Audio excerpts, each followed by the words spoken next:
Public speaking, yeah. That's the other thing as well. I had no experience of public speaking. It was like absolutely terrified me, to be honest. What did you talk about? Just kind of did like an intro and welcome to the event, and kind of a bit of background about what I was trying to do and build up these events, and that was it really. It was pretty dire looking back. I should have filmed it really, but do you remember it? Do you remember it being dire? No, I mean, I think I remember being so nervous, you kind of just do it, and then you kind of look back and think, oh, I've done it. Yeah, I've done it. Yeah, I'm still alive. Just the relief that it's out the way. That's it, isn't it? Yeah. But actually, it gets easier. It's one of those things, isn't it? You do it a few times and then it becomes quite easy. But yeah. I remember doing something a few years back, and they'd asked the same sort of situation. They were like, how long have you done public speaking for? I'm like, I haven't spoken in front of anyone since I was in school. Yeah. Yeah. And it was that same sort of thing of just relief that it was done. And I'm just lucky, very, very lucky that, I'm not sure if they were being nice to me, or I might have sort of knocked it out of the park by complete and utter fluke. But I'm sure you knocked it out of the park. You've got the right voice for it. You're like a kind of muscly Sean Connery, aren't you? You've got really smooth kind of. Oh, well, thank you. We need to smooth it out because we speak so quickly here that they don't understand us if we don't slow it down. Yeah, you got the voice for radio, definitely. But that was kind of how it started, really. And then what was the response then? Like, so you've got these entrepreneurs in, they don't know you. You've gathered them together. You've went on LinkedIn. You've blagged some sales, which is great. It went quite well, to be honest. I think the thing is with stuff like that, if you get a decent selection of guests, because it's a networking thing, everyone's just walking around having a drink and chatting to each other. And as long as you get a good mix of people that get on, I think it kind of does the work for you, really, because people enjoy it as much as the conversations they have. It's something like that. And if it's in a nice surrounding, which it was a really cool place, decent drinks and all that kind of thing in a good area. Yeah, people seem to enjoy it. And I kept putting them on every month. And I actually managed to get a sponsor for the event, which allowed me to kind of be under less pressure with just, only having money from ticket sales. They sticking a few £1,000 an event each month for me to put all their banners and the stuff up everywhere. Mm-hmm. I did that for a while.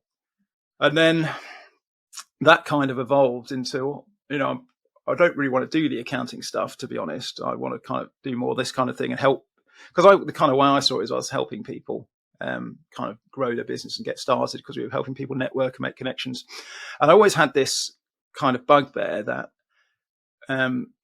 because I hadn't been to university or whatever, I think I found when I was looking for jobs, there was always a bit of a glass ceiling where people, didn't matter how good you were or what, when you're young, because you don't have much experience, people just weren't interested in letting you in the door to speak to you unless you had the piece of paper that said you had a degree.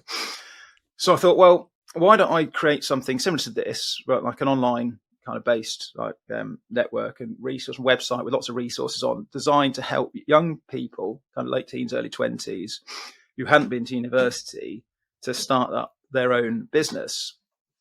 So I kind of created the web. This was Biz Britain, effectively, when it started out. So very different to what it is today. So I created a website, and at first, effectively, all I was doing was going around and interviewing famous entrepreneurs who hadn't been to uni. So trying to well-known people that had good stories, and I'd go along with my camera and I'd set it all up and I'd sit there and I'd interview them and ask them to tell their story, and we'd put it on the website and started building up a social media following, showing the content. How did you find out that they were, uniless, or what would be the expression you would use if they didn't have the?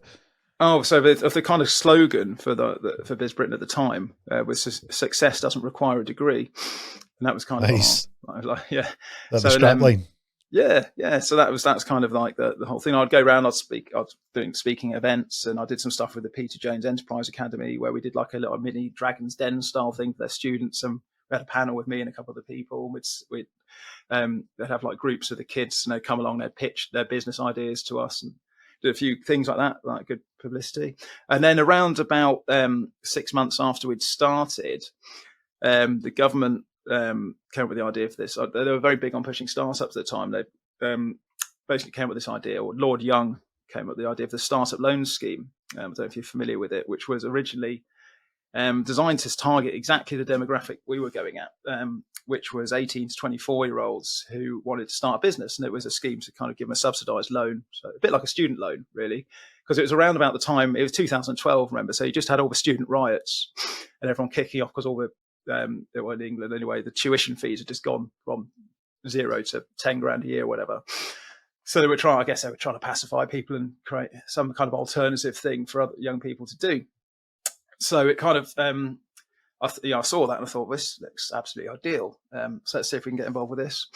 And again, weird kind of serendipitous situation in that one of the people I'd met through running the networking events knew someone that was very influential within the startup loan scheme. So originally, James Kahn, the guy from Dragon's Den, was the chairman, and the person I met was good friends with his daughter. So I ended up getting connected in with them through the events I was doing, and I managed to, long story short, turn it into a contract to be one of the first delivery partners for the government scheme. No experience in being a lender or anything like that. It's one of those things, it's who you know, isn't it, sometimes?